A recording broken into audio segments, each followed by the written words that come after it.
سلام دوستا، خوش آمدید به یکی دیگر از ویدیوهای موری هکس. این چهارپایه که قراره در تمام لحظات ویدیو تماشا کنید دلیلش یک حواس پرتی نیست و کاملا با هماهنگی کارگردان ویدیو انجام شده. در این برنامه قراره با هم دیگه دنیا را از لنز مایکروسکوپ تماشا کنیم. پس بدون معطلی لایک بیزن، اگر چنل سابسکرایب نکردی حتما سابسکرایب کن و بریم برای دیدن ادامه ویدیو.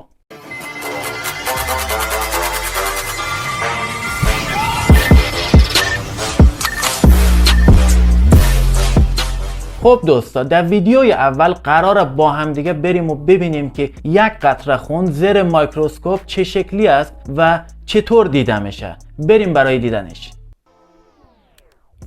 خب اینجا خونه گرفت، روی از این چیزا گذاشت، شیشهای مخصوص و زیر مایکروسکوپ. واو چقدر جالبه. یک دنیا است برای خودش، یک دنیا است. این خط قرمزی که کشیده شده بود، اینا یعنی نقطه سفید رنگی که ما بین گلبولای قرمز حرکت میکنه، اینا گلبولای سفیدن.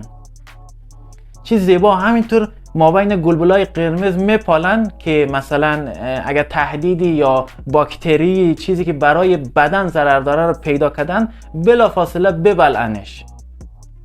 و خیلی جالب است که با این حال که از بدن بیرون افتادن اما بازم دارن در وظایف خودشان عمل میکنن و وظایف خودشان دور ننداختن. خب دوستا، در ویدیوی دوم قراره که حبابهای کف، حالا کف است یا قفس ما خوب نمیفهمم، اما ما کف میگم، حبابهای کف قرار زیر میکروسکوپ تماشا کنیم و ببینیم که زیر میکروسکوپ به چه شکل هستن و چطور دیده میشن. خب داخل از اون ظرفه کف اونجا چی کده؟ بادم کد حباب بود. واو خیلی قشنگه واقعا. تا حالا اصلا تصور از من این نبود. کلا رنگ و بارنگه، مثل چیز ممونه، مثل رنگین کمان ممونه، رنگین کمان های مینی کوچیک. خیلی زیباست، واقعا زیباست. من فکر میکردم فقط یک حباب کوچیک دیده شده، اما این رنگا اصلا تصور نمیکردم که همچین رنگایی درون حباب زیر میکروسکوپ دیده شود. یه جور مثل شکستن نور ممانه، وقتی نور میشکنه بر رنگ‌های زیادی مثلا تقسیم میشه و این همون را در نمایش گذاشت. خیلی جالب بود دوستا. خب دوستا، در ویدیوی بعدی قراره که یک قطره آب دهن سگ را زیر میکروسکوپ ببینیم که به چه شکل است. چون یک ویدیو در موردش در تیک تاک پخش شده بود که نشان میداد در آب دهن سگ خیلی حشراها و پشه و جاندارای وحشتناک دیده شده. بعد این آقا قراره که این کار انجام بده و با شما بگه که او ویدیو فیک بود و آب دهن سگ زیر میکروسکوپ در واقعیت به چه شکل است. بریم با هم تماشا کنیم. این ویدیویی که اول دارید میبینید، این مثلا آب دهن، اصلا رنگش فرق میکنه. آب دهن سگ او رنگی نیه که، نگاه داره میگه که فیکه، اصلا رنگش معلومه. تو سایکو داخلش پشه وگرنه کجا دزو جا میشه. حالا خودش همین کار انجام میده، خودش میره از سگ خودش آب دهنش میگیره و زیر میکروسکوپ قرار میده و چیزی که دیده میشه جالب است. همین خیلی ساده. او خطایی هم که دورشی کشیده شده اونا باکتریایی است که در آب دهن سگ باید باشه. باکتری در آب دهن انسان هم هست و در آب دهن سگ هم هست و هر بدن باکتری های خاص خودش را داره و این باکتری ها بیماریزا نیست، برای امنیت بدن است. و در واقعیت دیدیم که اصلا اون چیزی که تصور میکردیم و به ما نشان داده بودن نبود و متاسفانه کسایی هستن که سوء استفاده میکنن از موقعیت خودشون و اطلاعات اشتباه را به مردم انتقال میدن. بریم سراغ ویدیوی بعدی. خب دوستا، در ویدیوی بعدی قرار با هم دیگه ببینیم که آب مرداب و آب راکدی که در طبیعت همینطور رها شده و آلوده است، زیر میکروسکوپ به چه شکل دیده میشه و درون این آب مرداب چه چیزهایی پیدا میشه. بریم تماشا کنیم. آب مرداب جمع کرد داخل ظرف و الان میبره زیر میکروسکوپ قرار میده تا ببینیم داخل این آب چی است. خیلی کثیف بود. ما همینطوری که دیدم میگم داخلش باور کو بیا چی چیزهایی پیدا شد داخلش. میخواستم همین رو بگم بدترش پیدا شد. اینا چی جانوراییه دوستا؟ اینا جانورای میکروسکوپی هستن، یعنی با چشم غیر مسلح اصلا دیده نمیشن و زیر مثلا میکروسکوپ میذاره اینطوری دیده میشه. خیلی کوچیک هستن، شاید 1 میلیمتر 1 نانومتر دی اندازه باشه و چقدر چیزای عجیب و غریب داخلش بود. پس این چی رو نشان میده؟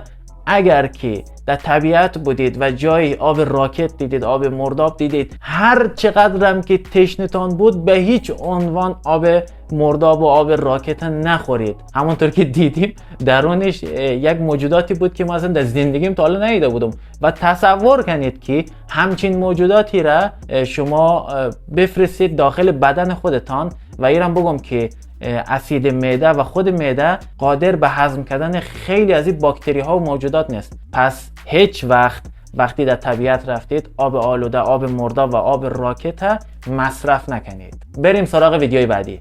خب دوستا، در ویدیوی بعدی قرار با هم دیگه ببینیم که یک قطره اشک چشم انسان زیر میکروسکوپ به چه شکل است و به چه شکلی دیده میشه. بریم با هم دیگه تماشا کنیم که خیلی مشتاقم ببینم چه شکلی است.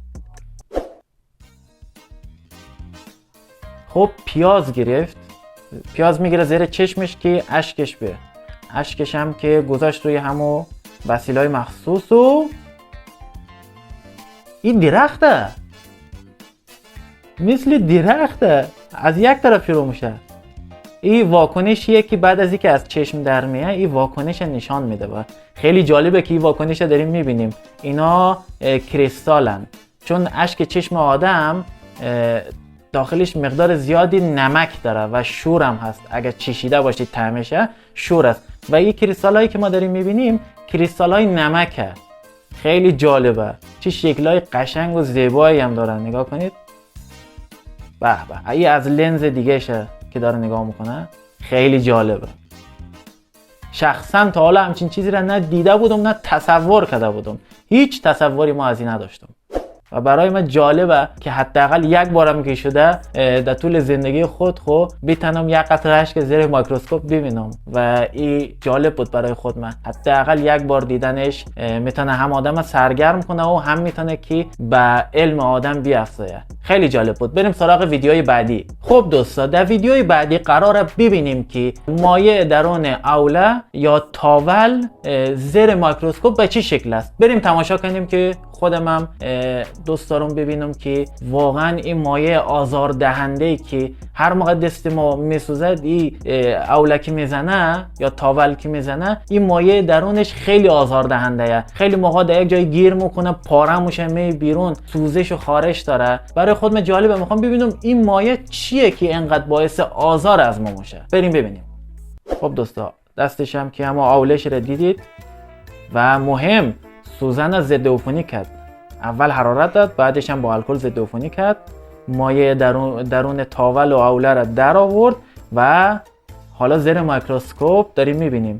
خب اول از همه چیزی که دیده میشه برای از من خیلی جالب است، معلومه که درونش نمک داره، چون که اگه اشتباه نکنم کریستالای نمک درونش دیده میشه و یک سری حباب هم داخلش دیده میشه.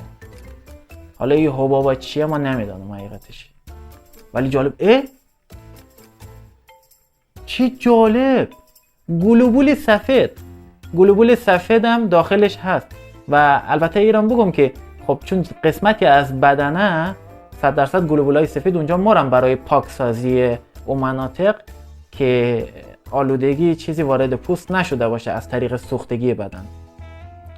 خیلی جالب بود.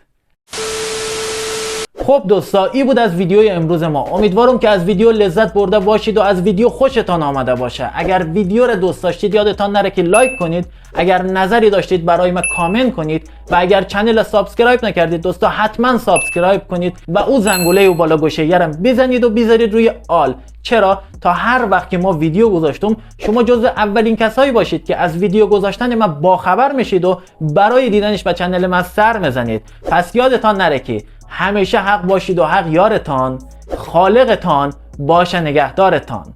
خداحافظ.